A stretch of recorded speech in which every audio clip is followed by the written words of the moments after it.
ChatGPT Plus is free for college students through May. Here's the thing. You've got a lot to do between now and then. Studying for finals, writing papers, trying to keep your life on track. And ChatGPT can help with all of it. It can quiz you for your econ exam, make a study guide from your French notes, plan out your meals and study breaks. It can get really specific on how you like to learn. It can even help you come up with ways to stop procrastinating. So from now until summer break, take advantage of all the ways ChatGPT can make your life easier. Restrictions apply.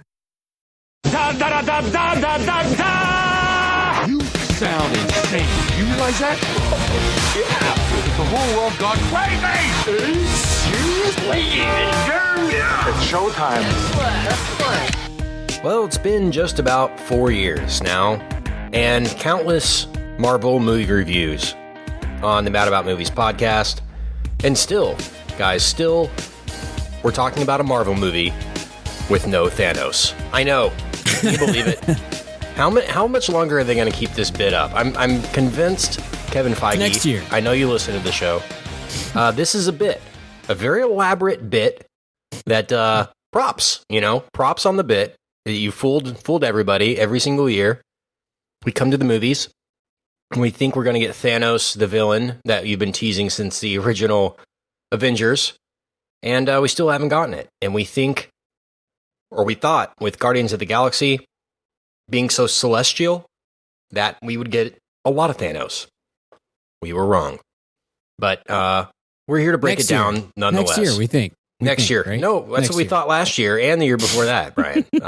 We were definitely wrong in that regard. But feels like just yesterday, fellas, that we were gathering in my apartment, like 4 apartments ago at this point, and discussing what was then the concept or the announcement of Guardians of the Galaxy, that they were making a movie of the Marvel comic series Guardians of the Galaxy. And here we are.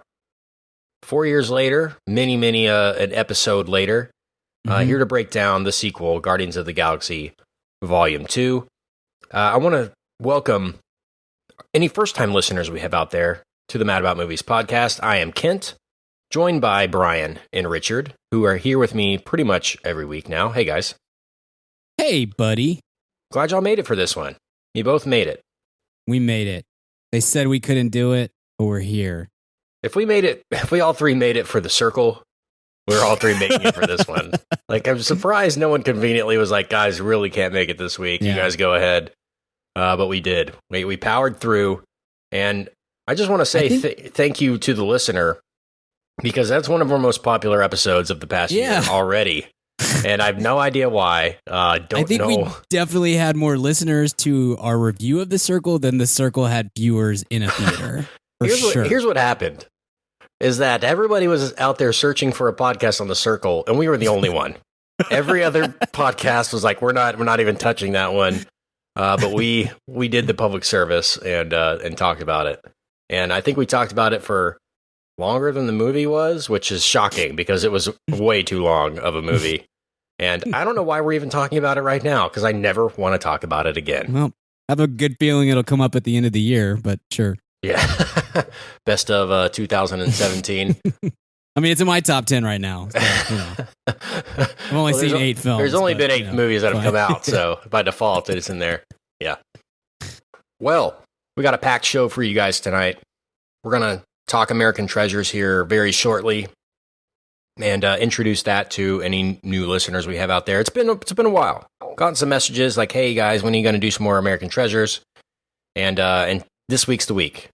We're also going to tell you how we can improve your smile. Yes, that's right. How Mad About Movies can improve your smile. I mean, I know we improve your soul and your relationships with men and women on a daily basis with our relationship advice. Hashtag Mad About Relationships.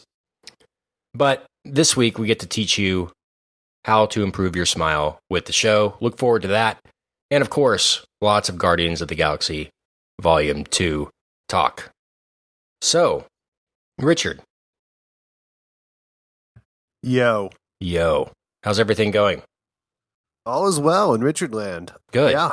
Good. I haven't got an update from Richard Land in a while. Just wanted to make sure. things were good. Well, there was an alt-right candidate that came along, and but lost only 32% of the vote, so that we were pretty relieved over here. The Good. Olive vote really swung it. It's good. Yep. Good. Olive stayed. She's a centrist, loyal centrist, and sought it out. So that's good. Good. Yeah, man. Everything's good, but I have a feeling it's about to get a lot worse. Why is that? I don't know. You're talking to me, and I feel like you're about to bring up a certain episode that I'm going to have to do of some kind. That is right. Just seeing how you were holding up. So, anybody that listened to our episode a couple of weeks ago, in which Brian brilliantly organized the Mad About Movies March Madness, the first ever Mad About Movies March Madness. And in that episode, we actually had a bet going that if Semi-Pro beat out the Dirk Doc, Nowitzki, the perfect shot, that we would then, I think Richard would do a solo episode or I would do a solo episode, depending on which one won.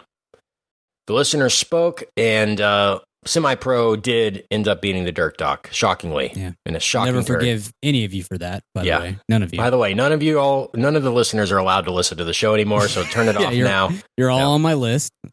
Just kidding. I was pulling for Semi-Pro. I thought it had some legs in that tournament. Didn't end up taking the championship, but made it past the Sweet 16 and the Elite 8. And that was unprecedented. That was the Cinderella story of the entire thing. So, having said that, we put out a little poll. I had a lot of great suggestions from the Mam Fam out there, and they sent me some really, truly cruel movies. By the way, there's some disturbing people out there who need to get help. There are hotlines you can call. You need help. If you're suggesting, Corky Romano to Richard, that's just cruel. Gosh, that's just horribly cruel.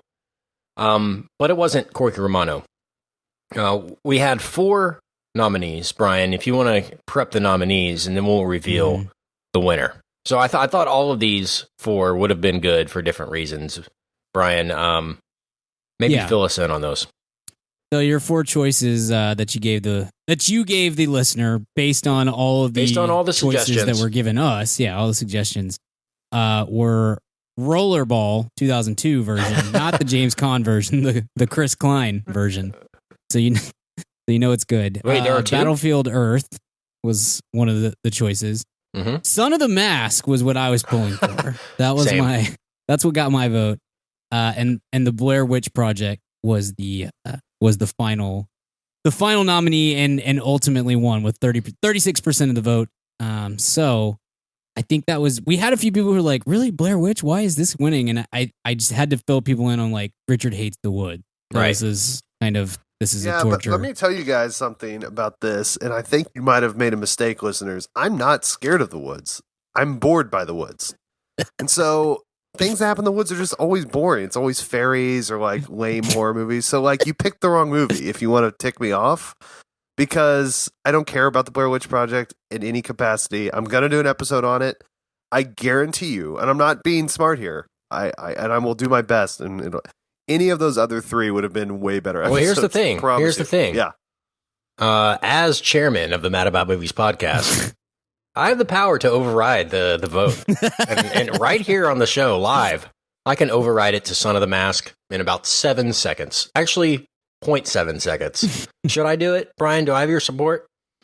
I'm in, dude. That got my vote. I mean, it may make the listener angry, but 100%, the episode will be better if Richard is reviewing Son of the Mask versus Blair Witch Project. Like, it will 100%. Yeah. So because Blair Witch Project is such a boring movie to talk about, honestly. Like, especially in a solo capacity. Here's the thing. Here's what we'll do. Why don't we do one more poll, and we'll narrow it down to Son of the Mask or Blair Witch, and we'll let the listeners have a final say. Yeah. And we'll get rid of the other 2 options. If you're listening now, we're telling you should vote Son of the Mask. It will be a much more enjoyable episode than Blair Witch Project will be. I guarantee.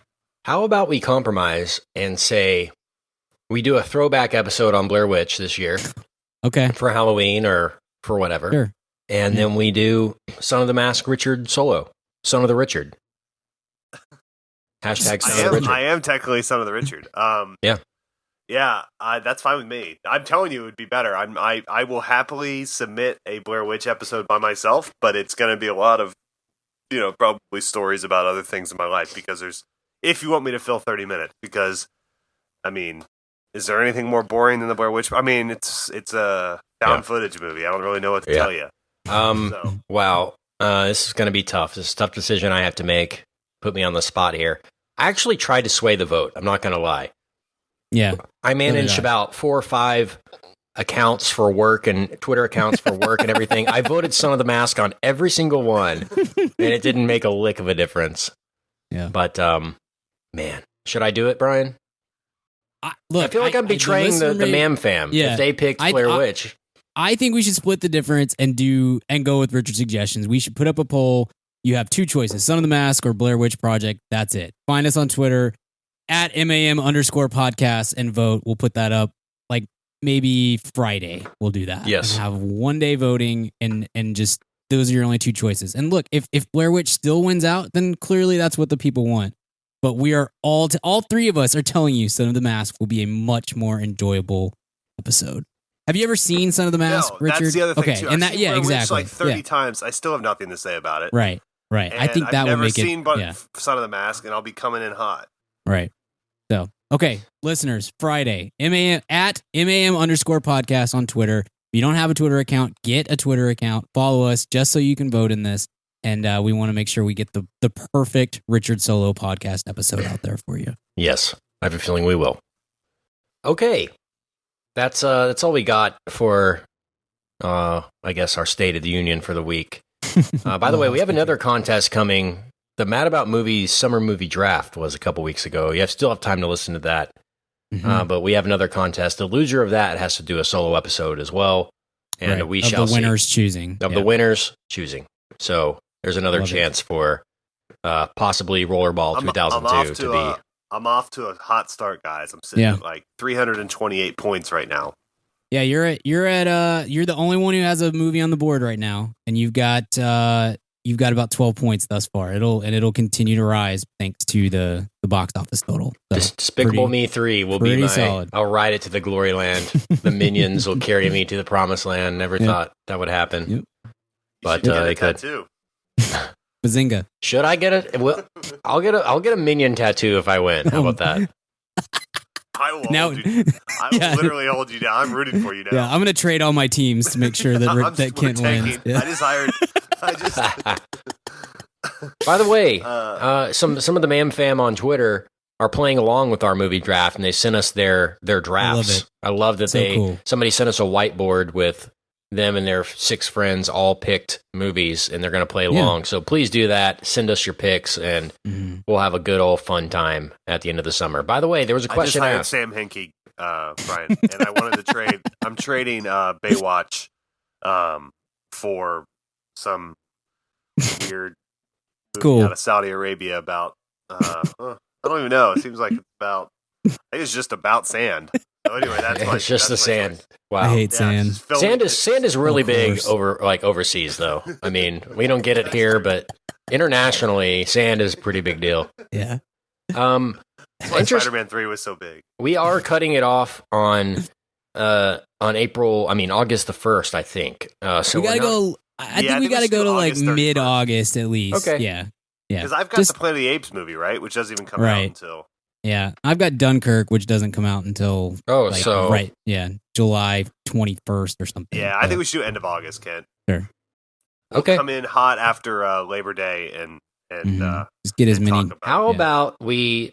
No, this would take too much work. I was gonna say, how about we calculate 60 days per movie, and like when the last one that comes out is done with 60 days in the theaters or out, then we stop it. Yeah, because that means by the end of the summer, Guardians is going to have been out for like 3.5 months. And that's not going to be fair. If it's out that much, it's just like that's 3 extra weeks of box office possibly that it could add. So we'll come up with something. Sure. Interesting note, not interesting, but kind of confusing note. Blade Runner not coming out this summer. It's coming out in the fall. That might have been the number 1 pick. Or the number 2 pick had Blade Runner 2049 I don't come know. out this I don't summer. think that's going to make a ton of like summer money. Yeah, I think that's arrival money, probably, but still incredible.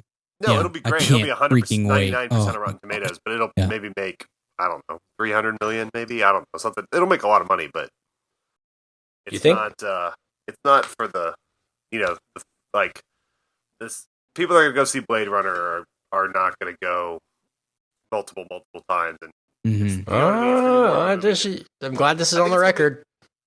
I think movie nerds are, and sci-fi nerds like us are, but I just don't think Joe Schmo goes and sees Blade Runner 4 It's times. not the same audience as Transformers 5. Exactly. Yeah.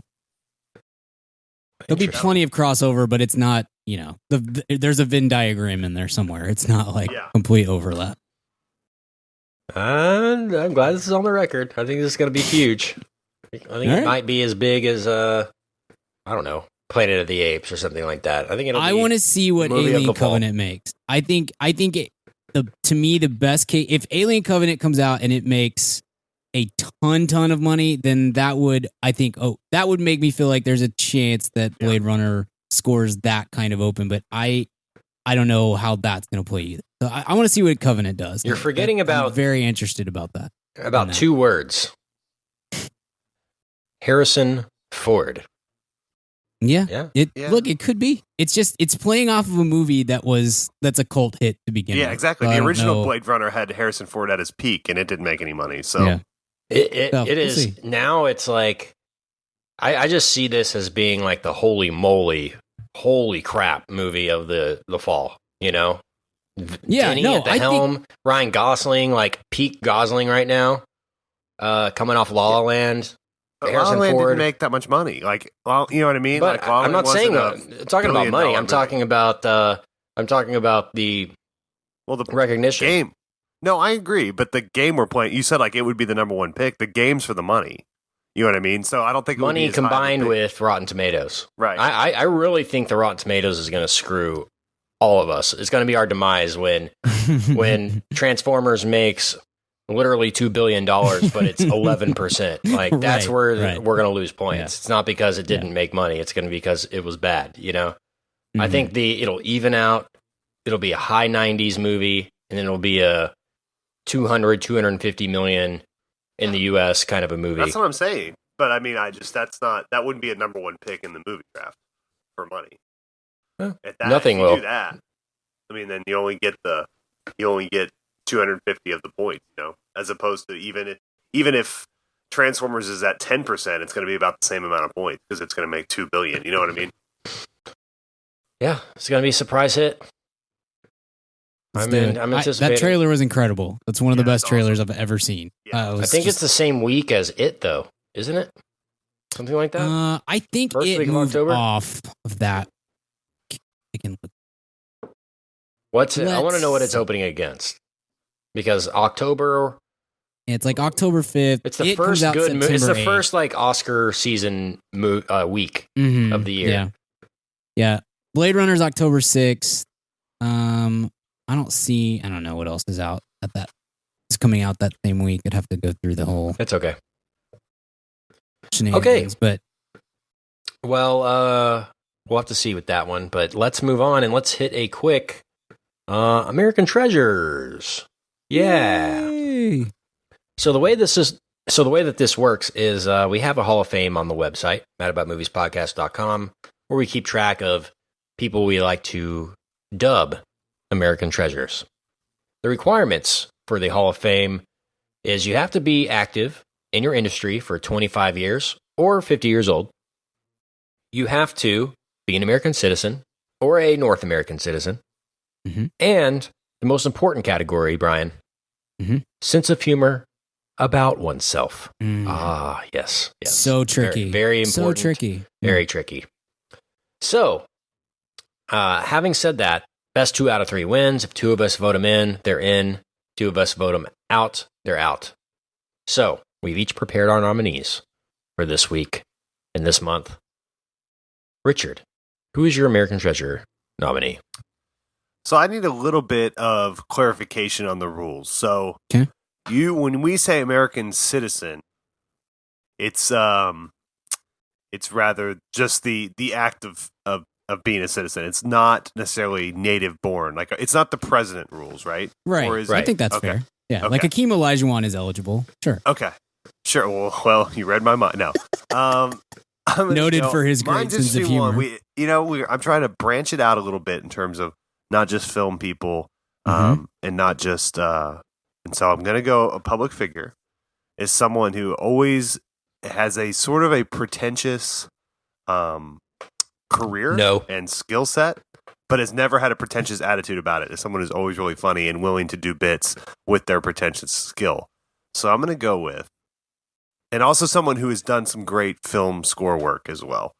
I'm going to go with American Treasure, Yo-Yo Ma. What? Oh, well. That is the most random nominee we've had. I'm throwing it out there. I'm mixing it up. I know very little about Yo-Yo Ma. Oh, he's other really than funny. It's what Cosmo Kramer yelled when he was having seizures or something. Like what? Who's Yo-Yo Ma? The cellist? Yeah. So I know he's a cellist. He's done exactly. It's kind of a pretentious skill set, but he's done a bunch of great stuff with Colbert. And he sits in with the band a lot on Colbert. And he's just a very friendly, funny person. I've always enjoyed, and I like when people have like a really like old guard skill set, but are really normal seeming funny people. So, Brian, your thoughts? This is easily like I'm super impressed. This is a poll that I would never would never be prepared for. I've never expected. I have almost nothing to go off of beyond Kit. That's probably like the most I know about him is the Cosmo Kramer bit. And I've seen them do Colbert stuff. I'm shocked, dude. That was a way outside the box thinker. So I'm gonna back your play. I certainly don't have anything to say negatively against him. I also don't have a lot to add to the discussion. But as the president of the American Treasures Association, I'll back your play. I'm with you. So you've got my vote. Kent, what would you say? It's definitely the most random, like I said. I can't think of a reason for him not to be in.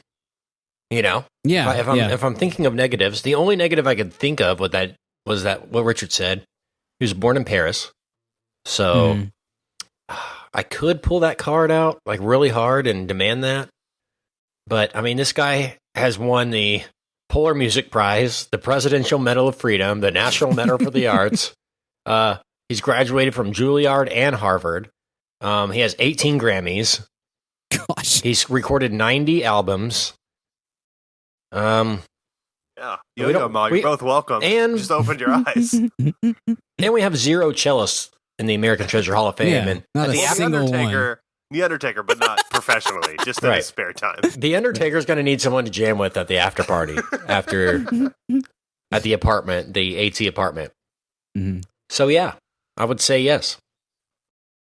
American Treasure, Yo-Yo Ma. Look at us. We're like the most cultured people ever, I feel like. Like that just took us to a whole nother level. And that guy's going to look awesome on stage in his denim vest. I'm super stoked about it. We'll get him one for the playing cello, that too. cello. Yeah. Oh my gosh. And the denim vest. This is the best day we've ever had on this show, I feel like. That's what I try to do. I try to bring outside the box American treasures. Wow. That is very outside the box. Okay. Brian, who's your nominee? I've got 2 here. I'm gonna let you guys choose which way we're gonna go. Are we going? You want an actor, or do you want a public figure?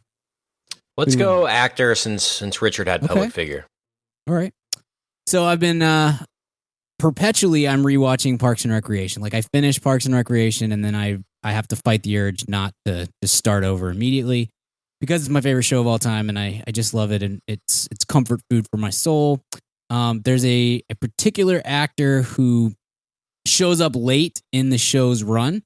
And I always kind of forget that he's in the show until I get to this point, and then I'm always reminded of how much I love this person and how he 100% personifies everything that we are looking for in an American treasure, especially sense of humor about himself.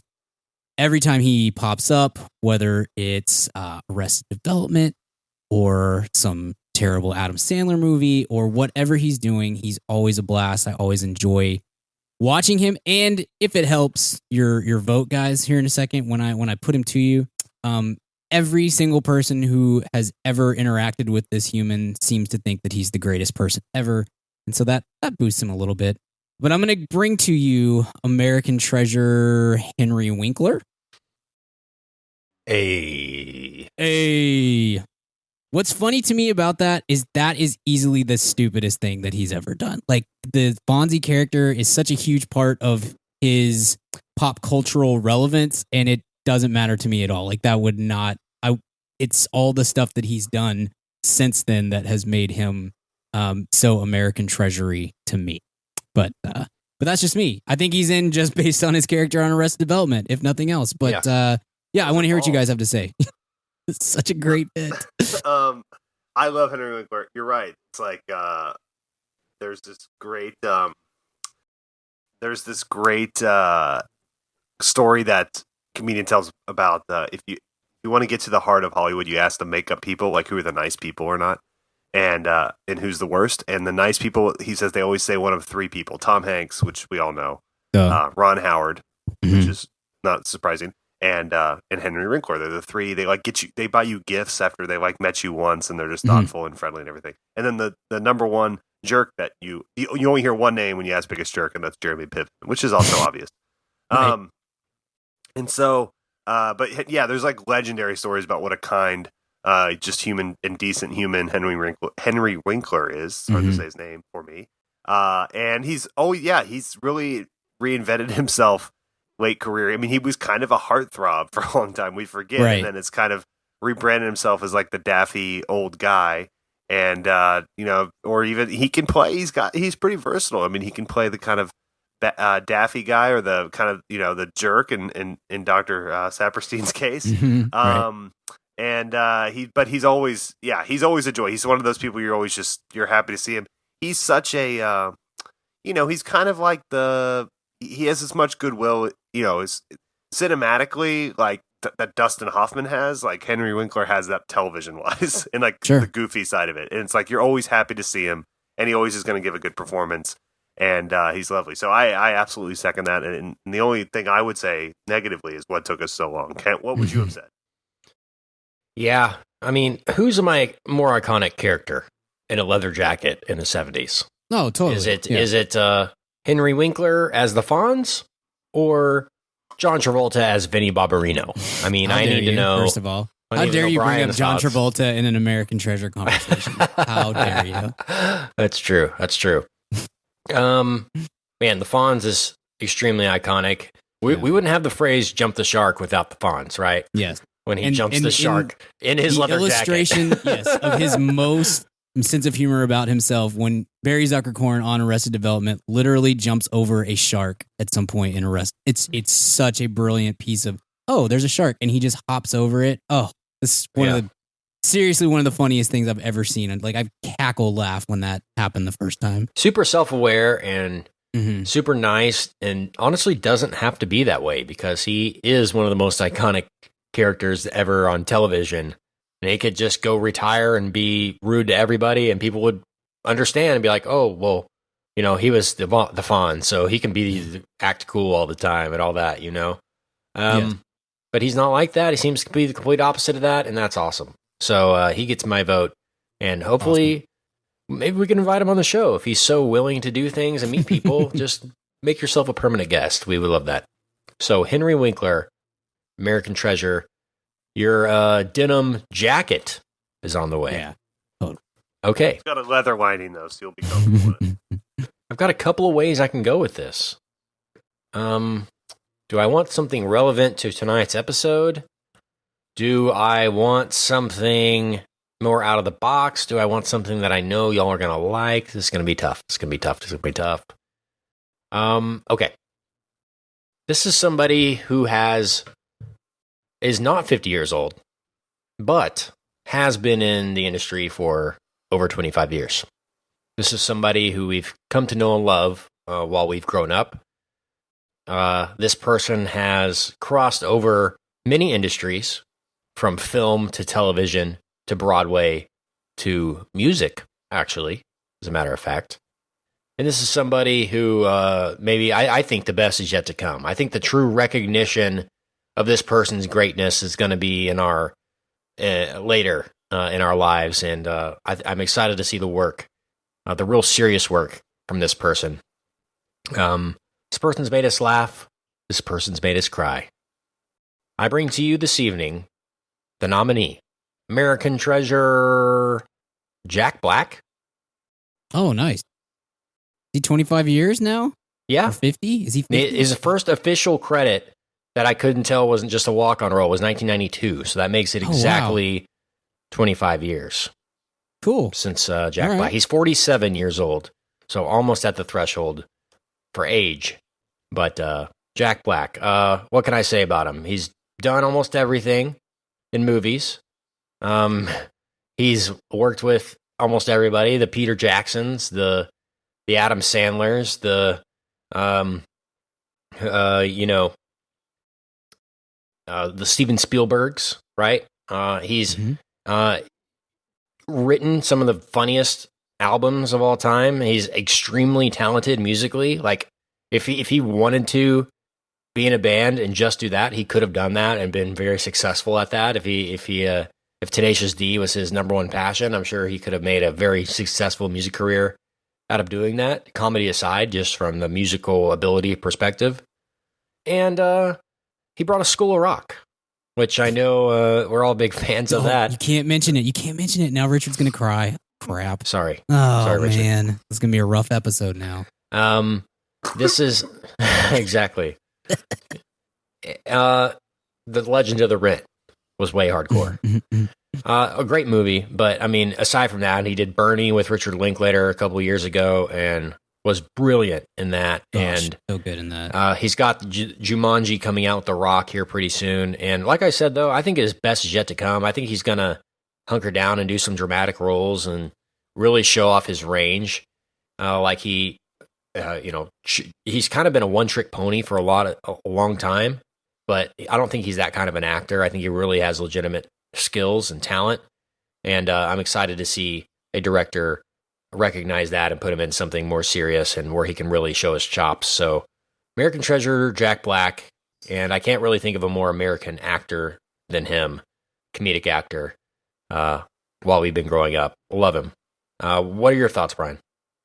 Yeah, you know what's funny? This is a definite yes for me, no question. I don't know what it is. I don't really look forward to, like, when I see Jack Black's name on a movie poster or in a trailer or whatever, I don't really get all that excited. And I think that's just because I was very excited about him for a long time and kind of got let down by some of his early to mid 2000s work, I guess. But now I'm in a place where, besides the aforementioned School of Rock, obviously, it's I'm at a place where I'm not really looking forward to it, and then when he's awesome in it, then I'm pleasantly, not necessarily surprised, but like, oh yeah, I forgot that I really like Jack Black. And when I like Jack Black the most is probably when he's in the support work, besides Bernie. Bernie's a masterpiece. He's so good in Bernie. I like him in support work, and I like him doing glorified cameos. He was really funny to me on Community. He was great on Documentary Now. Like, that's such a funny bit, and he's 100% just locked in on that. Yeah, the drones bit was great. I love Tropic Thunder and everything that he does there. So his Tenacious D work is fantastic. So yeah, it's a definite yes for me. He's just he occupies an interesting space for me where I don't know why necessarily it is, but I don't get super stoked about seeing him. But then once I do, and once I watch what he's doing on screen, I usually come away pleased with what he's doing. So that's where I'm at. It's a yes for me. Richard, how about you?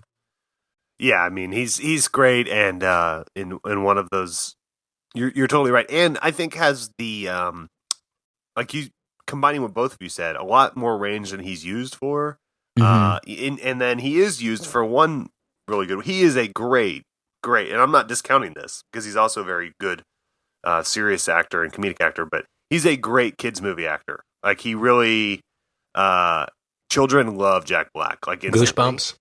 Yeah, no, Gulliver's Travels. He could just do kids movies and be the best, be the GOAT. At that. And that's a skill. That's as Brian knows with a child himself, like that's a bona fide skill. And so not many people have that either. So I think I always really admire his work there. And School of Rock is like one of the best kids movies ever. And adult movies is just the best. I mean, it's just the best. 100% stamp. I will. My notary stamp is in for repair, but when it's back, I will officially rubber stamp that down. Wow, I appreciate that. Did you know? Speaking of Gulliver's Travels, that Emily Blunt she was cast as Black Widow in the Marvel Avengers and everything, but had to drop out because she was committed to Gulliver's Travels. Oh, gosh. Like she had signed a deal with, I don't know who it was, Warner Brothers or somebody, like an exclusive rights deal or first look deal where they bring you a movie, you have to do it, for, I guess you have 4 movies in your contract. So whatever 4 movies they decide that you're in, you have to do it. And that was one of the ones. And she missed out on being Black Widow. And that went to Scarlett Johansson, of course. But now Emily Blunt is trying to work her way back in to the series. But we shall see. I had her up for Captain Marvel. I wanted her to be Captain Marvel. But maybe eventually. Yes, Jack Black. And he's also somebody who, like Henry Winkler, you always hear just great things about how nice and generous and kind he is for being how famous he is. So that's always good to hear. So there we have it. 3 nominees and 3 inductees. Fun apartment. Yeah, the after party, Yo-Yo Ma is going to plug it into an amp this time, Yo-Yo. Yeah. Put the distortion for him to join on. Tenacious D. That is going to be great. Yo-Yo Ma has officially joined Tenacious D. That's pretty sick. All right. Well, let's tell you how you can get a better smile before we talk Guardians of the Galaxy. How about that? Hey guys, Kent here on behalf of Smile Direct Club. Smile Direct Club believes you shouldn't have to pay a fortune to get the smile you love. They straighten and brighten most smiles for 70% less than other aligners or braces. Many dental insurance plans reimburse customers for a portion of the cost of invisible aligners. And Smile Direct Club accepts FSAs. There are 2 ways to pay. Single pay is a single payment of $1,700 with the lab costs waived, compared to other invisible aligner brands that cost up to $5,000 on average. Or take advantage of Smile Pay. It's $250 down, and then $99 a month for 17 months thereafter. No credit check required. You can get started with an at-home impression kit for only $95. It's covered by our Smile Guarantee. If the aligners aren't a good fit for you, you'll get your money back. With this offer, you'll save 50% on the impression kit. I just got my impression kit in the mail, and it couldn't have been easier. I mixed the putty right there in my kitchen, put it on the tray, created fast, easy impressions of my teeth, sent it back to Smile Direct, and now I'm on my way to a better smile. Stay tuned over the next couple weeks and months as I update you on my progress with Smile Direct Club. Our listeners can get 50% off of the impression kit by visiting SmileDirectClub.com and using promo code MAD at checkout. Please note, Smile Direct Club is unavailable in North Carolina. Again, that's SmileDirectClub.com, promo code MAD for 50% off the impression kit. I'm happy to be on my way to a better smile thanks to Smile Direct Club. Hey, ma'am, fam, question for you. Do you own a small business or are you a boss? Are you looking to hire awesome people, but you just can't find somebody to fill that role? Well, let me tell you about ZipRecruiter.com. With ZipRecruiter, you can post your job to 100 plus job sites all with one click. In fact, over 80% of jobs posted on ZipRecruiter get a qualified candidate in just 24 hours. Find out today why ZipRecruiter has been used by businesses of all sizes to find the most qualified job candidates with immediate results. That's why ZipRecruiter is different. Unlike other job sites, ZipRecruiter doesn't depend on candidates finding you. It finds them. Right now, you can post your jobs for free on ZipRecruiter by going to ZipRecruiter.com/mad. That's ZipRecruiter.com/mad. One more time, try it for free. Go to ZipRecruiter.com/mad. Thanks to ZipRecruiter for supporting this episode of the Mad About Movies podcast. Hey, what's up, ma'am fam? Kent here. And yes, if you're hearing from me, you know it's time to talk about Blue Apron. If you haven't tried out Blue Apron by now, what the heck are you even doing? Blue Apron is the #1 fresh ingredient and recipe delivery service in the country. They deliver fresh meals straight to your door. All the food is fresh, it's sourced from local farms, and there's no wasted ingredients. I've been a Blue Apron subscriber for a long time now, and they have still, to this day, never let me down. There's tons of variety. Some featured upcoming meals include summer vegetable and egg paninis, soy glazed pork and rice cakes, skillet vegetable chili with cheddar drop biscuits, holy crap, and garlic butter shrimp and corn with green bean salad. So take it from me. Try out Blue Apron now. Go to blueapron.com/mad. That's blueapron.com/mad. Get 3 meals on us for free. Nothing goes better with a movie than dinner. So check out Blue Apron, blueapron.com/mad. Blue Apron, a better way to cook. So I really want to break this down as much as we can. We're going to start things off with general thoughts here on the show about Guardians of the Galaxy Volume 2. But a little bit later, I want to talk some of the Easter eggs that were in the movie and references to past films and future films in the MCU, because we know this thing was chock full of that. But I just want to give some props here right off the top for general thoughts. James Gunn, man. What he's done in order to take what Guardians was as a comic series and just make it into just an absolute behemoth of a franchise and universe is extremely impressive. And you got to hand it to him, man. He had the vision. He knew that this would work. I mean, this was a risky thing. If you were to say, yeah, well, this is kind of galactic heroes, but, you know, one of them is just this big guy who just basically grunts all the time. There's a green lady, and then a tree and a raccoon. And that's it. And then a guy that no one really knows about, Chris Pratt, you know, like this kind of unknown up-and-comer. If you were any other studio, you would have said no all day long. You know, you would have said, well, take it to Netflix. Maybe they'll pull the trigger, you know. It seems like a very risky scenario right off the top. But lo and behold, he made it work, and Guardians of the Galaxy was one of the surprise hits of the summer. Came out in August of 2014, and was kind of the most talked about movie of the summer. And fast forward now, Guardians of the Galaxy Volume 2, I was nervous for this. I'm not going to lie. I was nervous for ruining a good thing. You know, were they in over their heads by committing to a sequel before the first one even came out? That proved wrong. Was this going to be an overstuffed, typical sequel with very little character development, character building, and just crazy action scenes and a lot of funny one-liners thrown out here and there? Somewhat. Okay. Were we going to like the characters more after this? I believe yes. Was this going to lead us anywhere ahead? Was this going to point to the future? Did this make us anticipate another Guardians movie, or did it make us sick of the Guardians? That's debatable too. But I think all in all, this was a great sequel. Did I like this movie better than Guardians of the Galaxy Volume 1? No. Do I like this movie a lot? Yes. It's very different. Guardians 1 is just one of a kind. It's iconic. I mean, I can name 25 scenes off the top of my head that I love about that movie. Just the anticipation I had for it was very vocal on the show. Like I said, we talked about it, I think our first episode ever.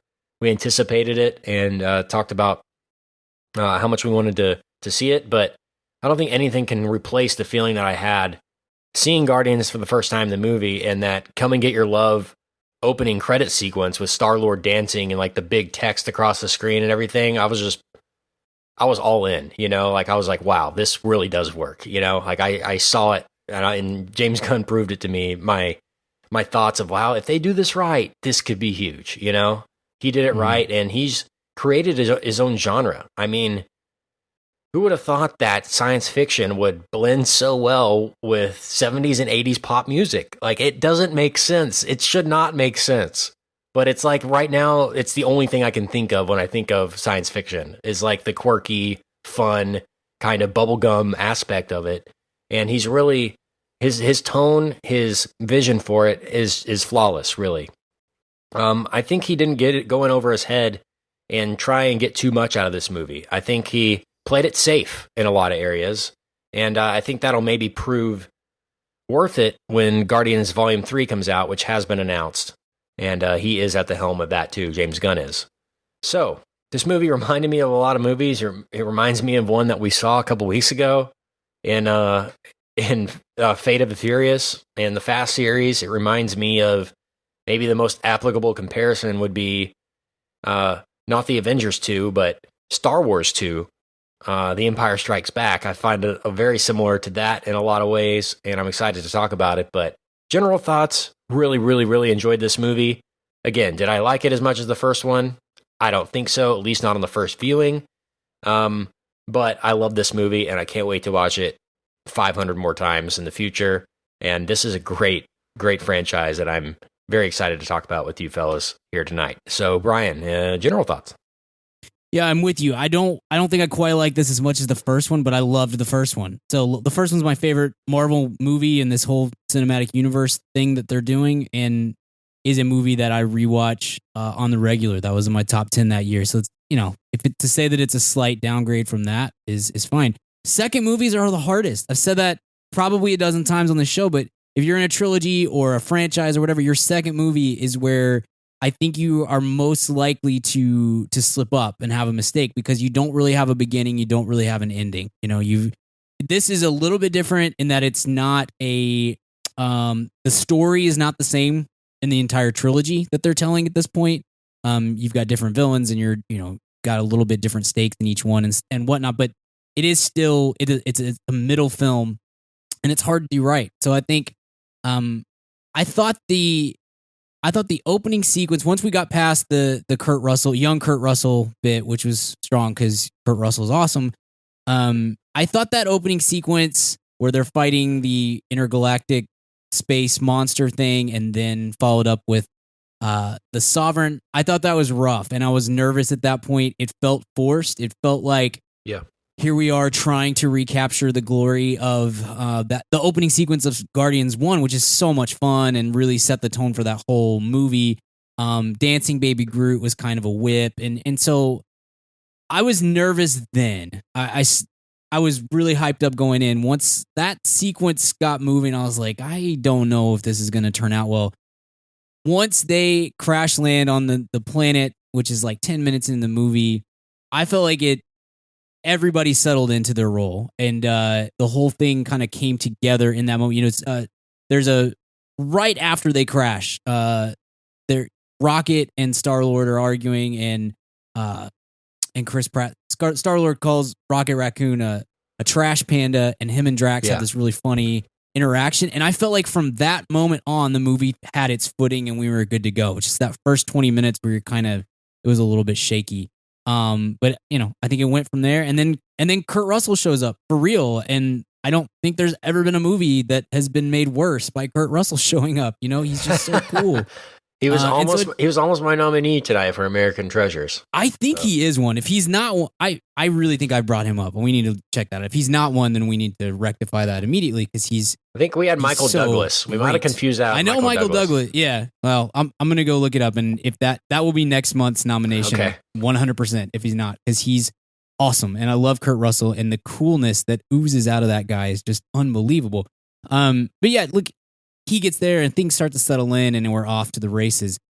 There's some, I think this is a rockier movie than the first one is. There's definitely some pacing that we can talk about, whether or not James Gunn did a great job with that part of what it means to be a director. But overall, I think once it found its footing, it's so much fun. This universe is just so much fun. And I really like superhero movies that are not Batman v Superman or Suicide Squad or any of that universe. And it's not just that I like Marvel movies. I like the X-Men movies. And if you want to, I'm totally good. I don't have superhero movie over comic book movie overload. Like, I don't care. I love these movies and I want to enjoy it.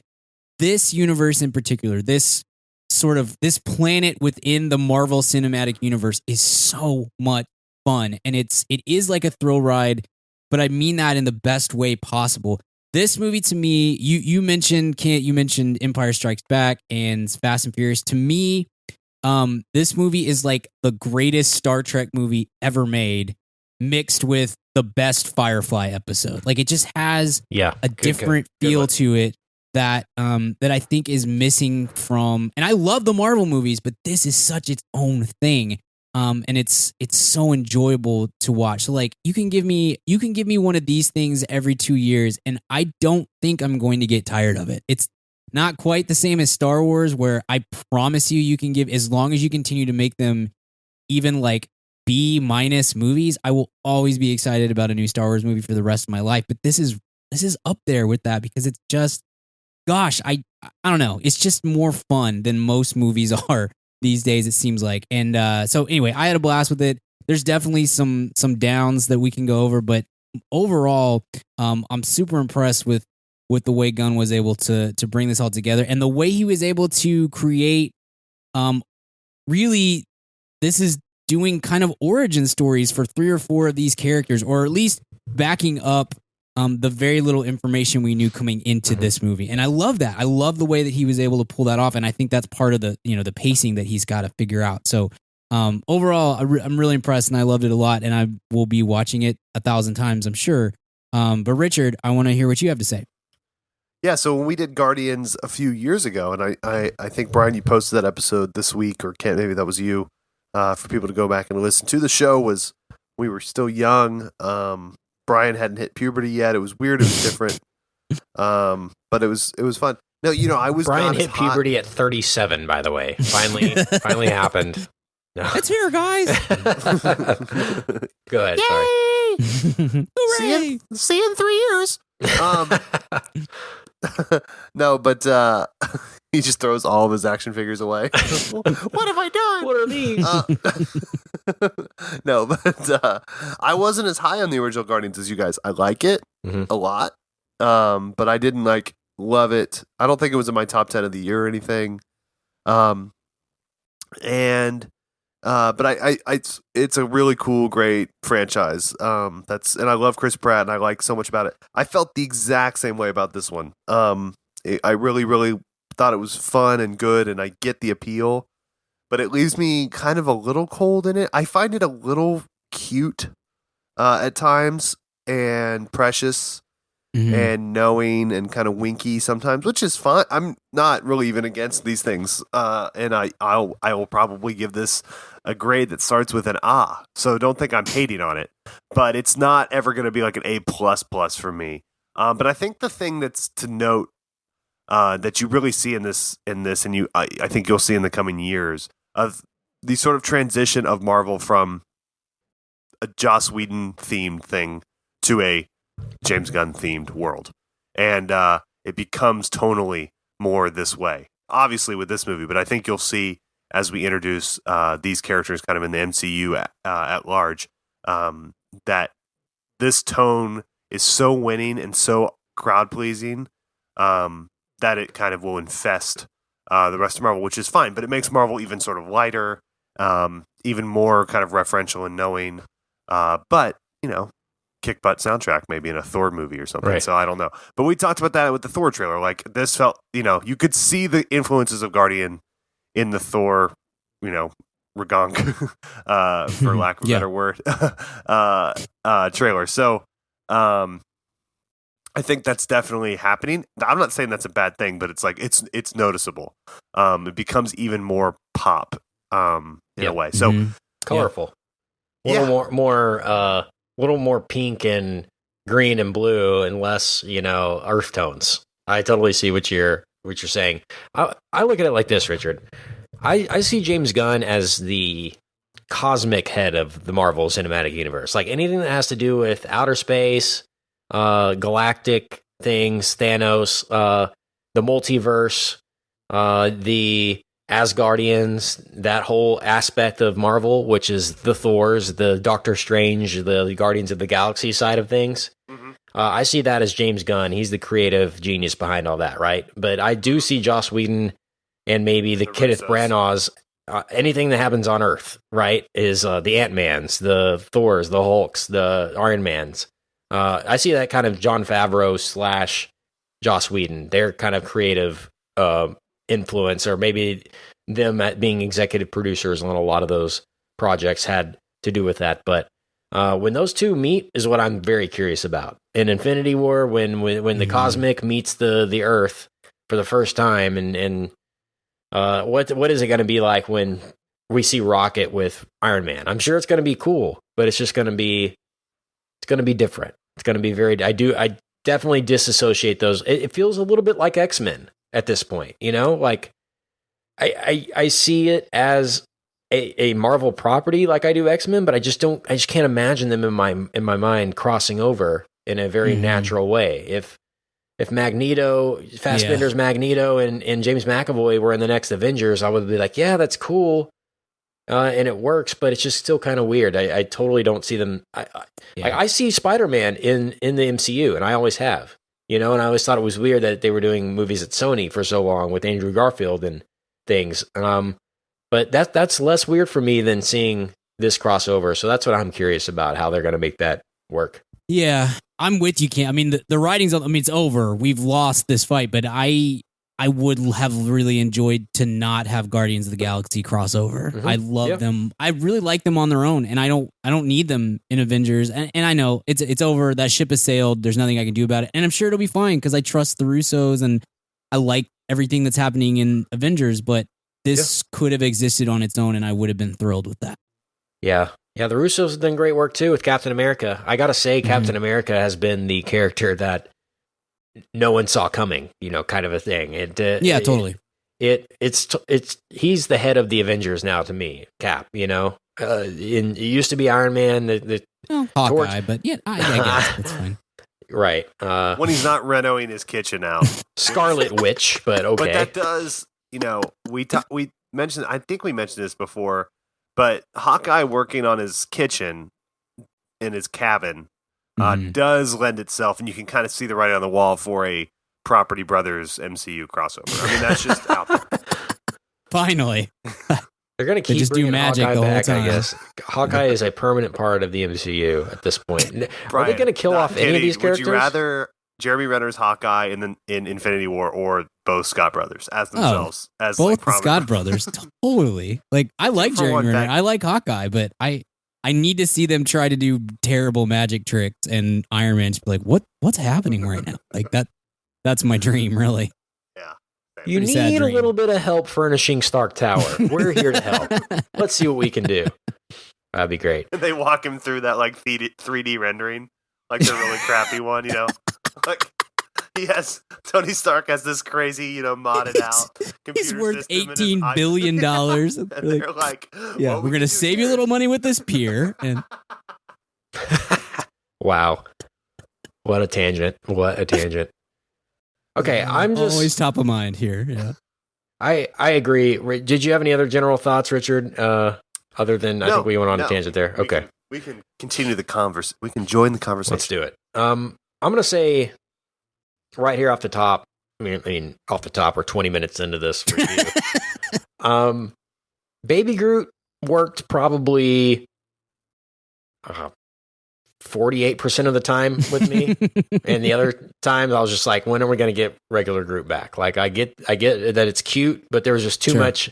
To your point, Richard, it's a little too much cute with Baby Groot to me in the movie. Yeah. And when Groot greater than Baby Groot, in my opinion. Oh yeah, I think as a character works better. I would have thought it would be a fun novelty to have first half of the movie, maybe do the opening sequence, Brian, and do that and get it out of the way, and then halfway into the movie we get adolescent Groot. I wouldn't have minded adolescent Groot. That whole bit with Chris Pratt as kind of the father figure thing worked into the movie. Maybe I would have wanted to see that, and then maybe towards the end of the movie we get regular Groot back. But apparently, this movie is set in 2014. I think it's set just a couple months after the original Guardians. So if Infinity War is set in 2018, which is the year it comes out, that means everyone will be older significantly, and maybe we'll get giant Groot in Infinity War, the comic version with all the branches coming out and everything, the less trimmed down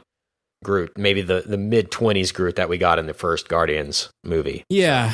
Yeah, I would say, and I think at this point we should say we're in spoilers. So if you haven't seen, because we don't want to, this is such a fun movie. Spoiler alert for Guardians. For you. Yeah. So I'm with you guys. And Richard and I were talking about Baby Groot earlier. Baby Groot annoyed me. I thought he was just a little too precious up until the sequence when Yondu and Rocket are in a jail cell and he's bringing stuff to them. Yeah, killed me. And at that point, I was like, okay, now I have come around on Baby Groot.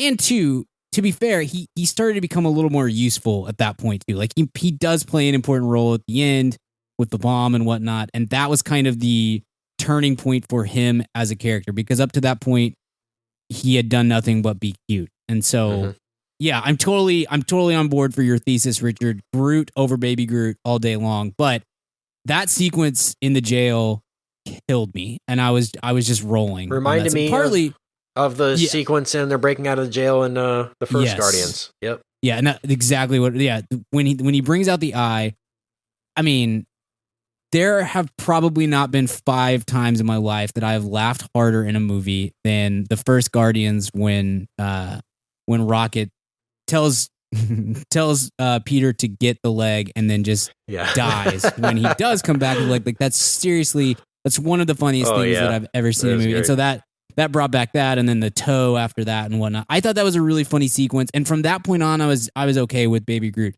That said, I don't want any more Baby Groot. We can officially move on, I think, to adolescent emo Groot and then back to adult Groot. She's got the Tobey Maguire. Yeah. I will say too, the other thing that Baby Groot served to provide is an opportunity for Rocket to be not dependent on Groot. Because I think in the first movie, most of what Rocket does is run his mouth and then tag team with Groot, which is really cool and a lot of fun to watch. But the sequence when he just wrecked shop on the Ravagers crew was a lot of fun and kind of gives you a taste of like, oh, this guy is actually a really awesome warrior, not just a wisecracking trash panda. I thought that was a lot of fun. Yeah, I think so too. They're the Enzo and Cass of the movie, right? Sure. Rocket and Groot are Enzo. Richard knows what I'm saying. That's right. Enzo can fight too, guys. Enzo can fight too. I think that was kind of genius, though. And you can't beat that. You can't. Can't teach that. Can't teach that. You can't beat that either. Apparently. Yeah. There was a time when I didn't know if who was going to be the lead in the movie. Right. There's so many different ways you could have gone with the movie, and I think they gave Gamora a lot more screen time in the movie, along with Nebula, who I was in my head just kind of like, if we never see Nebula again, that's fine. If they bring her back, great. Never thought she would be where she was, and that we would get the kind of emotion we would get out of Gamora and Nebula's relationship. So we get that, and Star-Lord, of course, is going to have the main storyline, and his family lineage is the main storyline with him. But I thought, there are other characters that could carry more of the movie. Drax got a lot more time with Mantis, albeit a new Guardian, but still, Drax got a lot more. You got to know him, his past a little bit. He gets emotional with that, but he also provides the comic relief you would expect from Drax. And we get a lot of Baby Groot and a lot of Rocket in the movie. So somehow they've managed not only to give us, have us character building moments for each character, but they've given us enough screen time for each character too. And I think that's kind of a smart choice. You see each character just enough to where you're not getting annoyed with every character.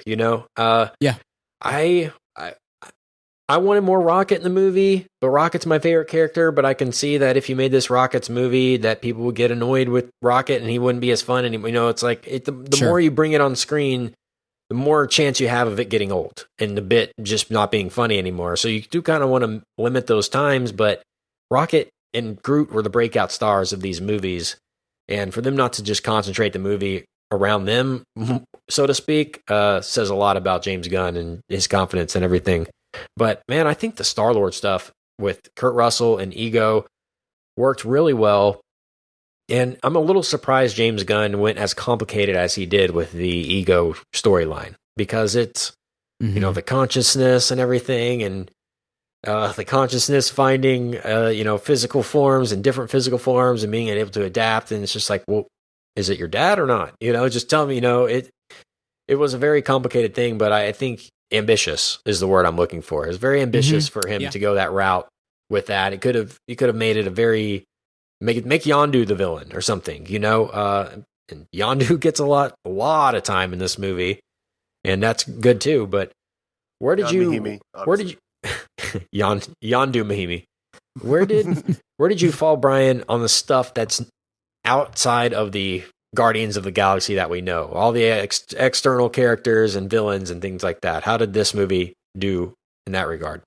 Yeah, like I think it's both. I can see both sides of it. Okay, like it. I love Kurt Russell, and I enjoyed. I thought the young Kurt Russell looked really good. I'll say that. Dude, that's the best it's ever looked. It's because it's practical. Thing. It's practical. Like I read today. What? It's oh, they took it off other movies or something? Kurt Russell said, I've been using, I'm paraphrasing what he said, but he quoted as saying, I've been using the same makeup guy for 30 years and he's great and this is what he does. And so he said 90% of that. 90% of it is makeup. And then they just kind of, I'm guessing they kind of brushed it. Yeah. Yeah. Which is incredible. If that is, that is incredible. But yeah. They tried it on Jeff Bridges for Tron Legacy to make him look like he was in the 80s, creepy. And it didn't work. And they tried it with Carrie Fisher for Rogue One, and it was close, but it still wasn't it. And this, if it was CG, this was the best they've ever done with making somebody look younger. Yeah, but it was incredible. That is great. I think the movie. The depth of the movie that I was not expecting is the emotion of it and the affectation of that, of like, the whole father-son bit, but it's not just him and it's not just Star-Lord and Ego, it's Star-Lord and Yondu and the relationship even between Yondu and Rocket, and then Rocket and Groot, and on down the list. So I'm super impressed with how Gunn was able to bring character development and relationship development, as well as as the audience, our relationship, developed our relationship with these characters. That's something that doesn't happen in big blockbuster movies like this. You typically have an attachment to one or maybe two characters, your one or two main leads, and then you're going to get these, Black Widow talking about not being able to have children or things like that throughout. They get kind of thrown in as an aside to like try to make those characters more human. And we all understand that. Like, we understand that's part of how it works, because you only have 2 hours and maybe 15 minutes to work this into a movie. We can't focus on all these characters, blah, blah, blah, blah, blah. Well, this does it. I mean, they hit the mark, I think, over and over again on all of these little points that give you a deeper understanding for the characters, for their relationships with each other, and then our relationships with them. I love it. The side effect of that, I think, for me, is I think Star-Lord is kind of left out of the development cycle. His relationship stuff with Ego is there, and you can draw back a little bit towards his relationship with his mom. And then towards the end, we get relationship with Yondu, which was great. I thought that was the most affecting part of the whole movie from an emotional standpoint. It worked really well. Whose relationship with Yondu? Star-Lord. Okay.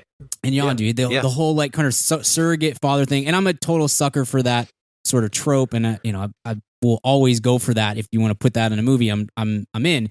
But Men in Black. I think it was done. I think it was done very effectively here.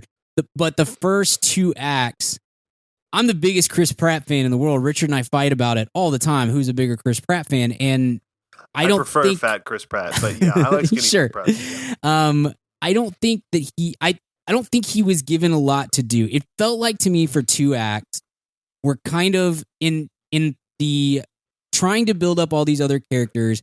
We basically made Star-Lord sit around and be kind of a grumpy teenager for an hour. And then we start to go into his character from there. So for a while for me, he was a little bit uneven.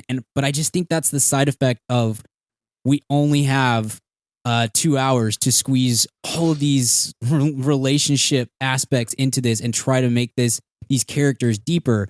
And as a result, Gamora's, I think, a lot better in this movie than she was in Guardian, the first volume. And Drax, the development on him was fantastic. I watch, my kid's really into volume 1. And so we rewatch the movie fairly frequently. And I love Bautista in that movie and I love Drax, but I always think, every time we watch Guardians, I think, man, if this movie was made 2 years later, John Cena is totally playing Drax. And that would be so much better. And then I watched this volume 2 and I'm like, no, Bautista is perfect for this. Bautista has great timing. He really does. It's amazing. And I'm always surprised by that for some reason, but gosh, he was hilarious. So like, I think you get all these extra characters that are being brought in and all the relationships that are being developed. I think there has to be a cost somewhere. And for this time around, it's that Star-Lord is kind of just made to sit around for an hour before you get into it. And I will say too, I'm done with, can we be done with Nebula? Like I understand why she's there. There were it was better this time around as far as the relationship sort of stuff, but she's the bridge to Thanos at this point. That's exactly it. That's why she's in the movie. She is this group's vision. We have to have Vision because we need Vision to fight Thanos whenever we eventually get to Thanos, but Vision is a beating in the Avengers movies and it doesn't fit. Nebula's not quite that bad. But like if there's another Guardians for some reason, if there's another Guardians movie in which they are not actively fighting Thanos, then you have to write Nebula out as like she's off pursuing Thanos somewhere. Because she doesn't, it's not Karen Gillan's fault. I love her. She's great. She doesn't do anything in the movie. There's nothing for her to do once you get through all these other characters. Yeah, I think so.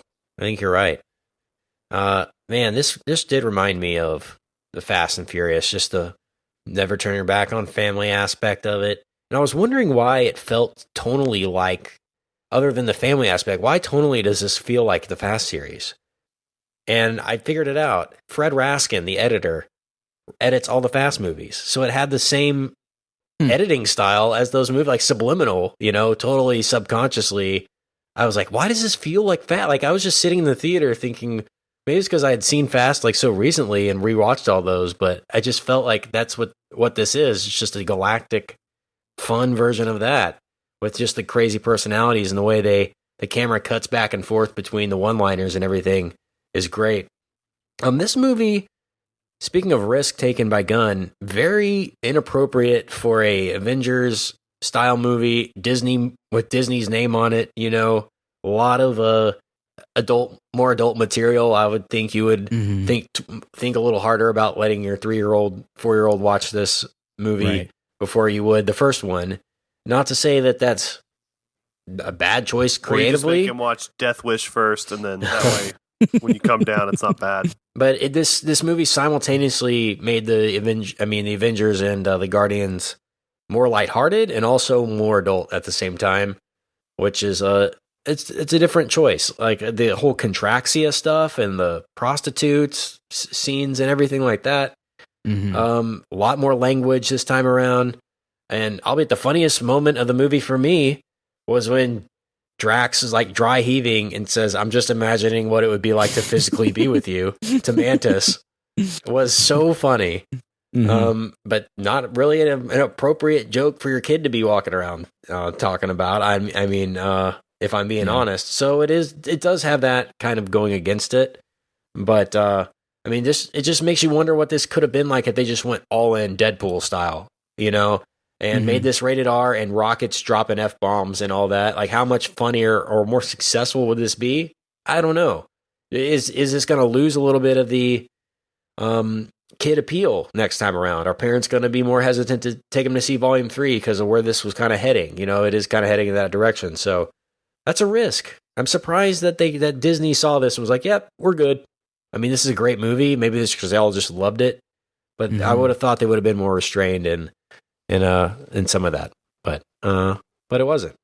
Yeah, I think you can push the envelope a little bit with this group because it was a little edgier last time too. Not to this extent. Like I was glad I didn't take Coop to see it, less because of the language and the innuendo because he doesn't get that stuff. But some of the visuals were James Gunny, right? Like they were a little creepier and a little harder. But I think you can pull that off. I would be surprised if they did that. If even with the Guardians, if the Guardians were this edgy, whatever Infinity War, whatever it's called. I think you probably get a little bit toned down once you get more into Avengers world. But that's that's a guess. Could be wrong. Yeah. By the way, speaking of the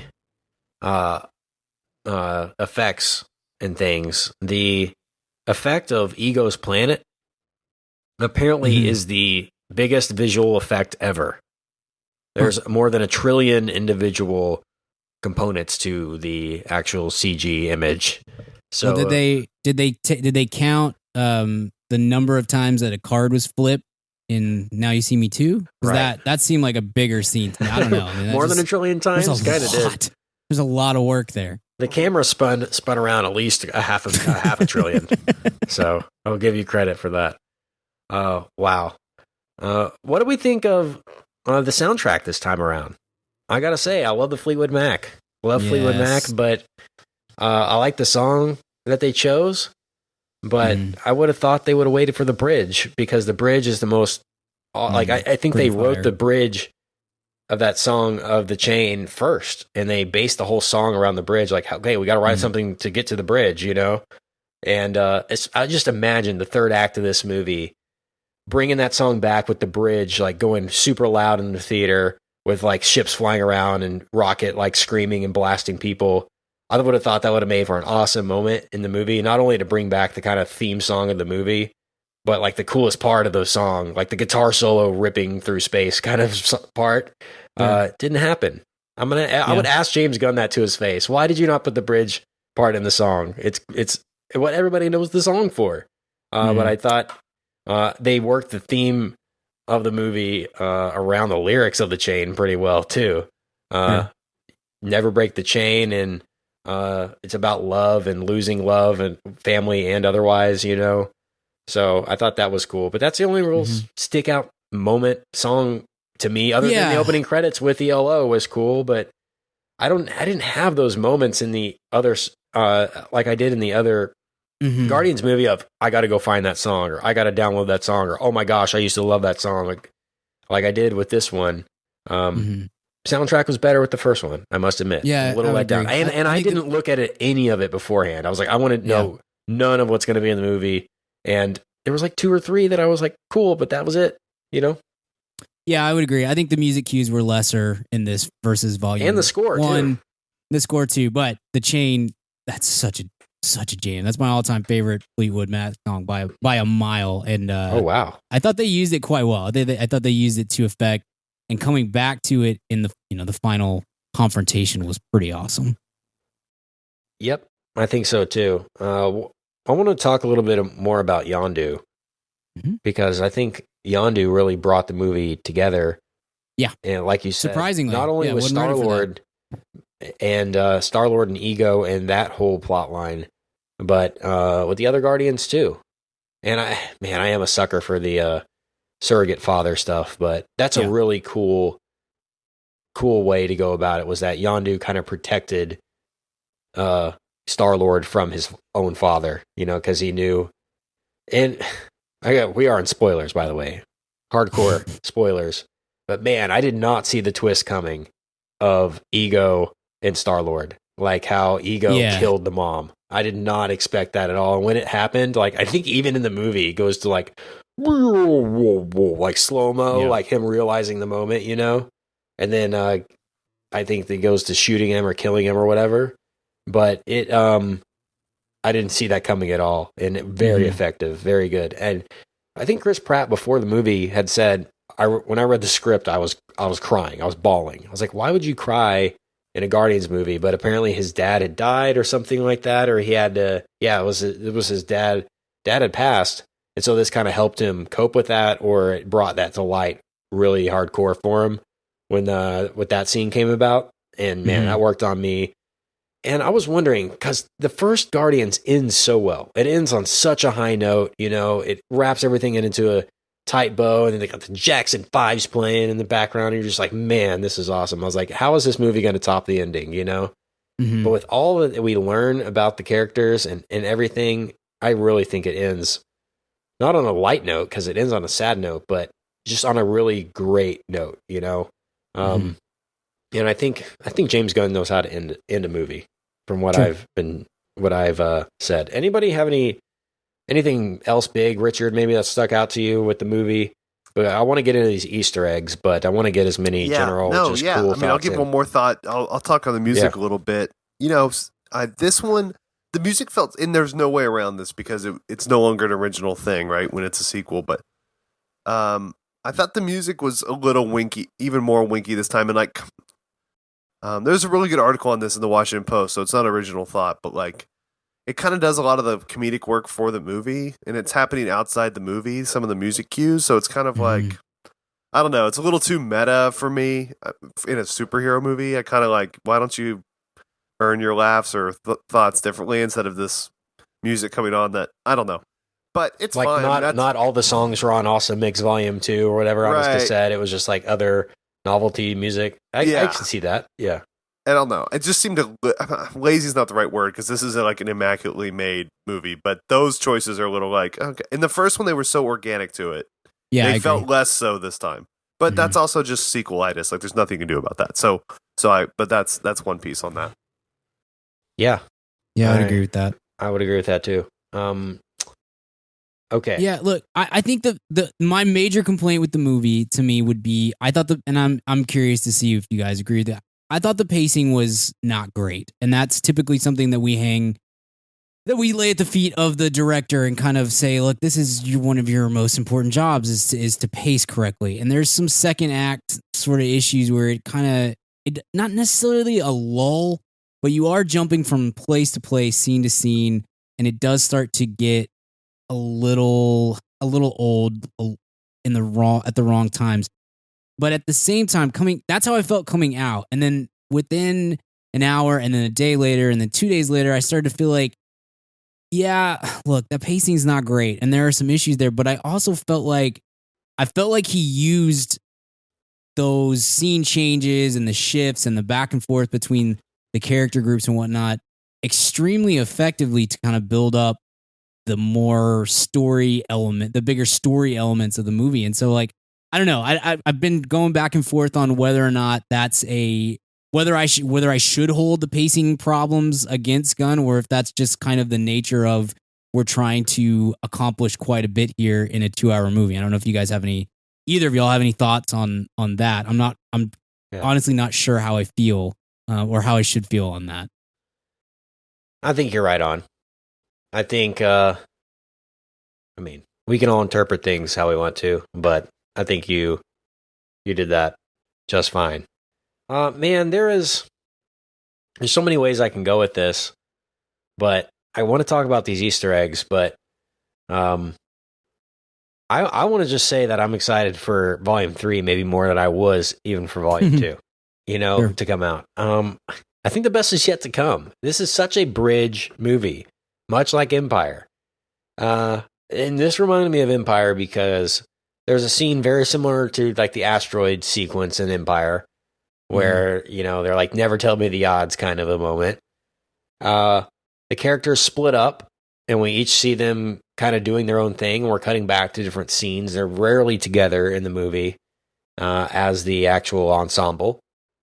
I really liked when they left the rocket, on the ground to repair the ship, and then they were, flying back between characters. I like that. By the way, Sean Gunn, who plays Kraglin in the movie, the guy who kind of takes over for Yondu, and he is actually Rocket, the mocap performer for Rocket, and the brother of James Gunn.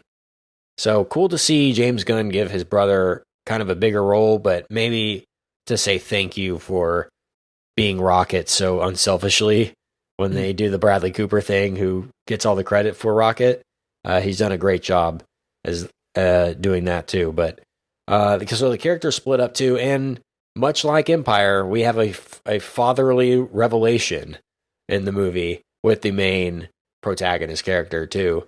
So 3 kind of big tropes that make it similar to Guardians, and not a lot happens. Let's be honest. Not a lot happens with anything important. Like, are there any stakes in these movies, Brian, Richard? Did you ever fear that, oh man, Rocket might not make it out of this thing? You know, I really don't feel like there are stakes with the actual Guardian characters. Maybe like I do with the Avengers. Like, I think an Avenger could go at any time, and I wouldn't be that surprised about it. But I would be genuinely shocked if we lost a Guardian. So, is that a problem?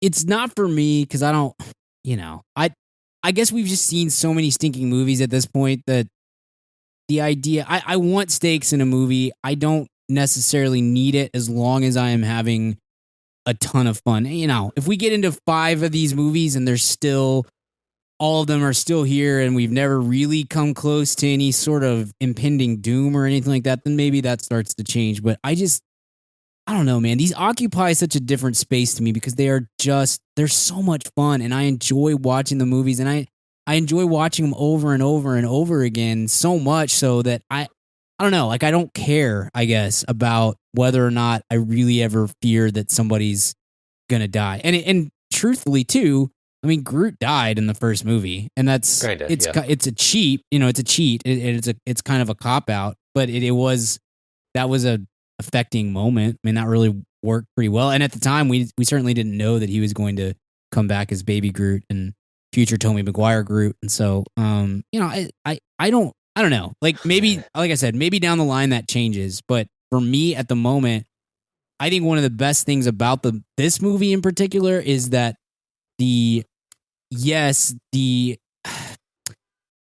plot or the conflict ends in the world is going to be destroyed if our heroes don't save it, but it's done in such kind of a micro way that doesn't become the overload that most of these movies get to. Does that make sense? Yeah. Like most Marvel movies at this point, we know at the end, it's not just Marvel, it's all of these movies. We know at the end there's going to be some big confrontation and the fate of the world is going to hang in the balance. And that happens again here, but it's done because you're so into the fight between Star-Lord and his dad that you kind of don't even notice that. And it's almost as an aside that, like, hey, by the way, if they don't win, then literally the entire galaxy is going to die. So that's pretty high stakes. We got to do something about that. But I don't know. James Gunn just really gets, I think, how to tell these stories to where it doesn't, I don't know, you don't feel, to me at least, I don't feel the same, oh man, here we go again with this, as I do typically with these movies. Yeah. Man, it's again, it's credit to him. It's credit to the person at the helm. But man, the trailer really kind of, I really wish I would have seen this movie had not even seen the trailer, because I think the scene with Baby Groot and the whole button thing with Rocket, sure, and the Rocket back and forth with Star-Lord about tape, nobody has tape. I think that would have killed had nobody seen it in the trailer. That whole sequence, and also the Bautista scene with the reading the minds thing with Mantis, would have done a lot better too if it hadn't been in the trailer. But I do understand, because this thing made $150 million opening weekend. So I understand if we put it in the trailer, it's only going to make everyone want to see it, But, man, I wish they would have sacrificed one of those two. Preferably the tape stuff, because just like it's very similar to the scene, like you said, get the leg and all that from the first movie. But, man, I would have loved to have seen the movie with one of those scenes, sight unseen. Okay. So, one more thing I want to say before the Easter eggs is I love the way Yondu, how that just kind of plays out at the end, and him sacrificing himself, spoiler alert, for the good of everybody. And when they spread the ashes into space and everybody comes and pays tribute to him, it's a very touching moment, and it gives you that emotion that you would want from these types of movies. The whole ending does.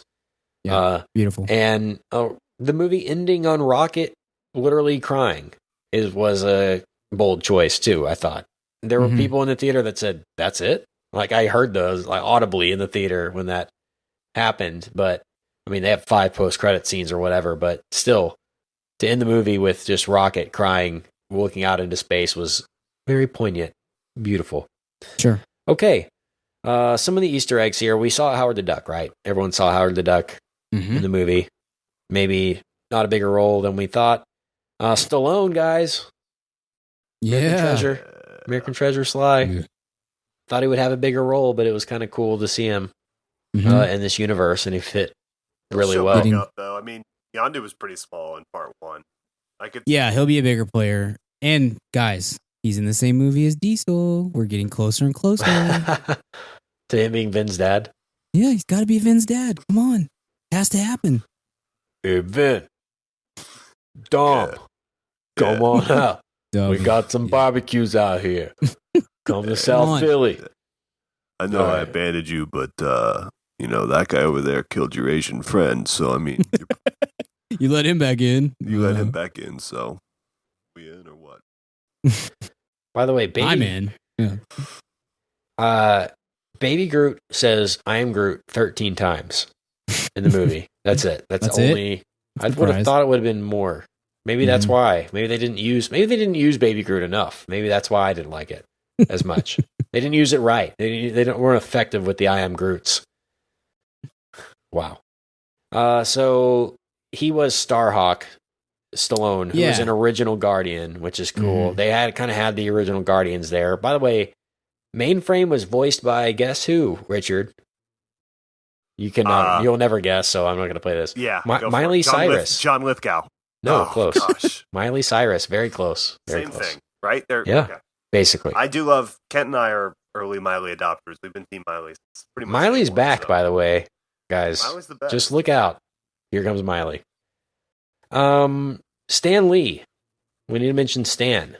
This is a very interesting Stan Lee movie because we see him in kind of this, flyby cameo like we see him in all the Marvel movies. By the way, when they're flying through like the 700 portals and their faces are all going crazy, and they're flying around through the different dimensions, I guess. Wow, that was funny too. Needed to point that out. But they fly by Stan Lee, and he's with the Watchers, who are Watchers. I mean, they observe everything that goes on and happens in the MCU, and I guess they're the all-knowing people.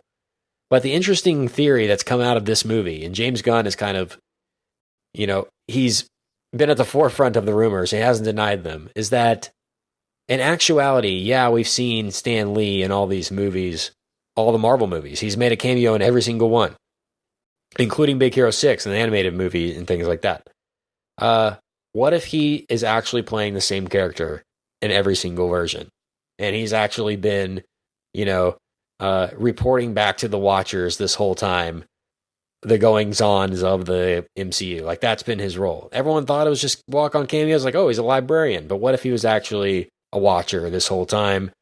Mind-blowing, I know, but that has only been reinforced by this movie, the post-credit scene in the movie, and everything with Stan Lee. And question here, and even more of a meta scenario, did Stan Lee create the Watchers after himself? Because he himself was the creator, an all-knowing entity. Wow. Write your thoughts to madaboutmoviespodcast@gmail.com. Cool little Easter egg there. Nebula's arm, she says in the movie that it was taken by Thanos, or Thanos did something to it. But actually in the comic, the prequel comic to this movie, she cuts it off because it gets caught in a laser. So there's a little weird, please make up your mind, guys, on what that really is about. The shirt that Star-Lord wears in the movie that's in the alien writing says "Gears Shift" in the alien language. I thought it was "Yeah, baby," because that's what it looks like in English. But actually, Gears Shift is a candy, like a galactic candy or something like that. So don't know what that means, but that's what it says. I thought the Mary Poppins joke was hilarious in the movie. Yeah. The Cheers references were funny. They have a classic football game from the 80s that Star-Lord has kind of transformed into a alien tracker device of some kind. I don't know if that's a good joke or a lazy joke or just like, okay, stop with the forcing the nostalgia on us kind of a thing. Mm-hmm. But that's a kind of a Easter egg nonetheless. And that's all I kind of saw, except for the just kind of pointing to the other Avengers movies or where they're going to go with all this. So a lot to take in, a lot to talk about. And we've only scratched the surface, believe it or not, but we've been talking about it for an hour. So we need to get grades. Maybe we'll do I'm sure we'll talk about this again at the end of the year when we talk best and worst of the year in some capacity. And maybe we'll have some kind of second conversation about it at some point. But write us in your thoughts. Send us your thoughts on Twitter, email, and all that. We'll continue the conversation offline. But Brian, where would you grade this one out at?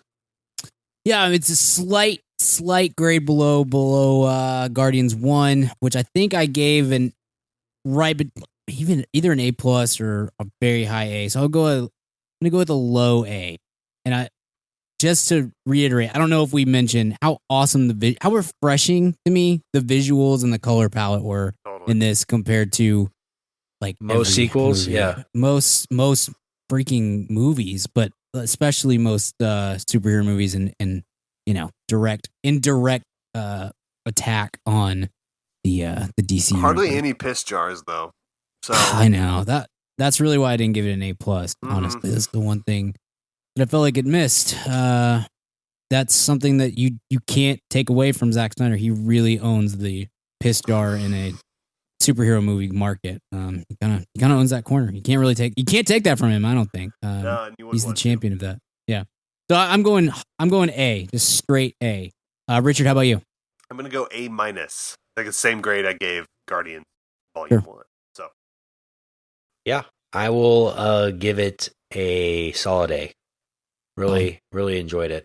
By the way, Nebula didn't shave her head. Karen Gillan did not shave her head for the movie, which leads to the question, why did you shave it for the first movie? You didn't have to shave it.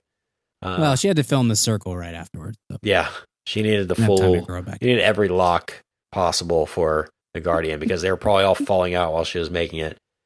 Wow. We'll have to see. Apparently David Bowie was supposed to be in the movie too. Didn't happen for obvious reasons, but he would have fit well in this universe, in any universe actually. But I could see them if he was in it. I would not have been surprised if he played Ziggy Stardust. Oh, that would have been. I mean, with all the meta stuff, I thought the Pac-Man thing was like, oh my gosh, is this Pixels? What are we? Yeah, that was a little. Didn't weird. Ego turn into Pac-Man for a second or something when they're fighting? Star-Lord does. Yeah, Star-Lord does. I mean, come on, what? Yeah. Wow. I don't know. I told you guys when Pixels came out that is this the best movie of the year? No, but it will be the most influential. It was. By the way, Zoe Saldana is very good in these, and she's like the most sci-fi girl ever, right? She's been in so many Avatar, Star Trek, and these. I mean, those are three huge. And she's committed. Wow, she's committed to every Avatar sequel too. I was gonna say, in 2024, because you're not gonna see her for 10 years because she'll be on Unobtainium, Planet Unobtainium, filming Dances with Wolves. 2020, those are slated for 2020, 2021, and then Avatar 4. They're making us wait 3 years for 2024 for that. Wow. Gosh, solid. What is it? When did that movie come out? 2009. 2009. 11 years later. Good timing, guys. Great timing. Okay. I gave it an A. Guardians of the Galaxy Volume 2. Get stoked. Maybe Volume 3 is set in the 90s, late 90s. So we'll get more at 90s pop for the soundtrack. Yeah. Excited for that. That Zune opens up all kinds of soundtrack. The Zune bit was funny. Yeah. That was strong. Third Eye Blind. You think maybe Semi-Charmed Life for the trailer? I could see that some happening. Jams in here. Let's get some Gin Blossoms, Yeah. We'll see. Now we're talking my language. Pony, okay. Obviously. Pony. Oh, gosh. That'll be the Star-Lord scene with Gamora will be set to pony. Yeah. We can only imagine how great that will be. Okay, let's move on and hit a weekly recommend. Boom. Weekly recommends. Okay, I'm going to recommend this week a movie came out on DVD, La La Land. It's out on Blu-ray. Go watch it. One of my favorite movies of all time. Worth the pickup. I think I got it for $14.99 on Blu-ray. Definitely worth keeping in your collection. If not for anything other than to impress girls, guys. So you want girls to know you have La La Land in the house at any time. Anytime they want to watch it, they can do it. It's fine by me. So It's La La like- Land. It's like the opposite of Brian's Smoking Aces Blu-ray. All 7 Exactly. copies. Exactly. So that's my recommend. Get out and watch it. I've been watching other TV shows and things like that. Silicon Valley, still super strong. I think I recommended that last week. That's going strong. And last week tonight, John Oliver. Been watching that too. Yeah. Every week. That's You're back strong. on? You were down on it for a while. Now you're back. I'm on to the I mean, he's very structured now. I mean, it's almost predictable what he's going to do. Sure. And the order he's going to do it in, and the punchline here. But he's good at what he does, and it's consistent, and it's the kind of the only political commentary we have nowadays besides either Bill Maher and Jon Stewart's not around anymore. I'm not really on to Trevor Noah yet.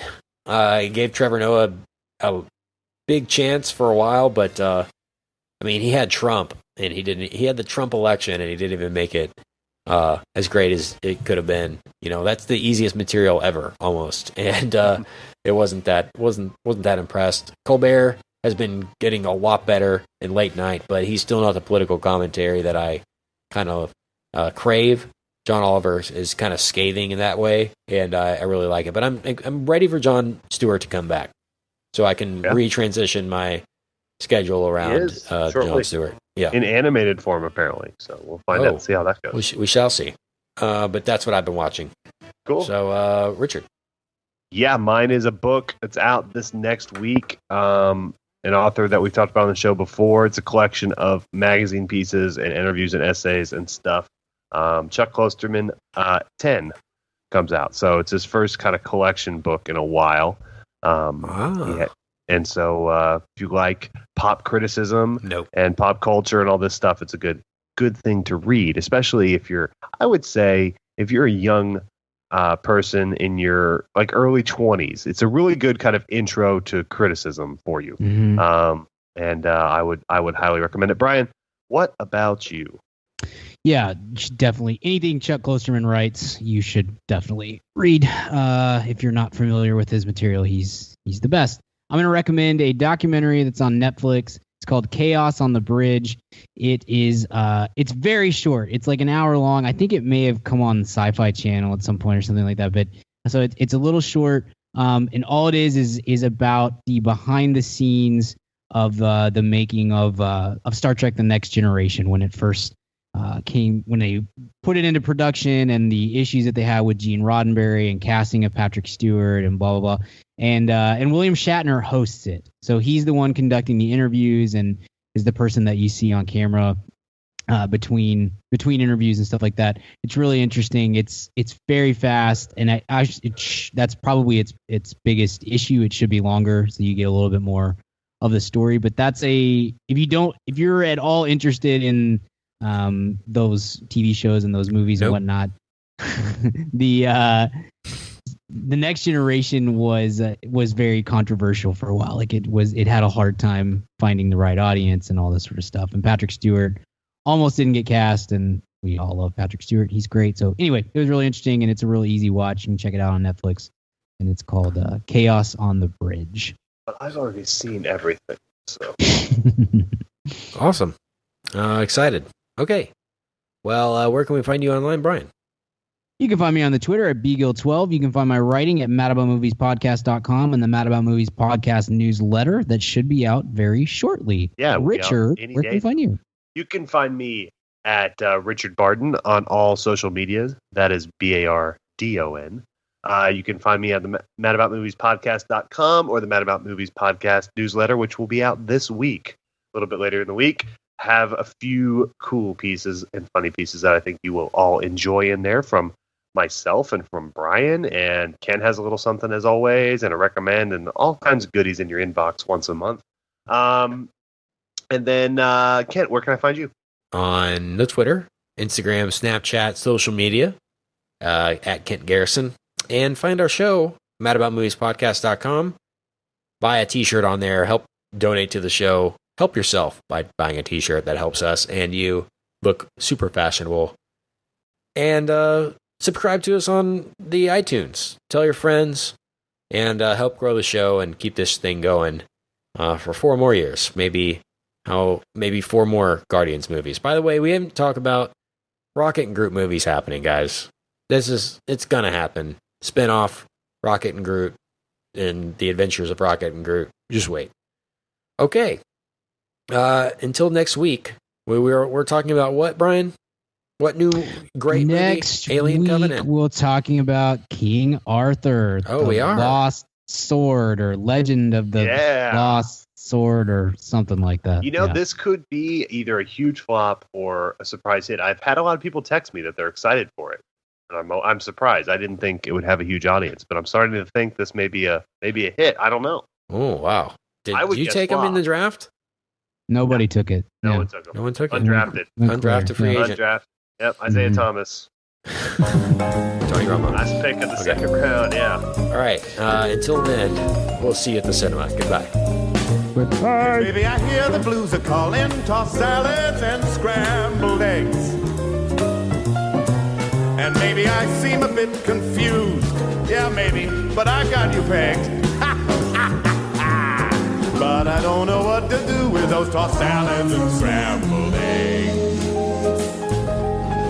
They're calling again. Scrambled eggs all over my face. They're making me yah-yah. The salads and scrambled eggs. They're calling again.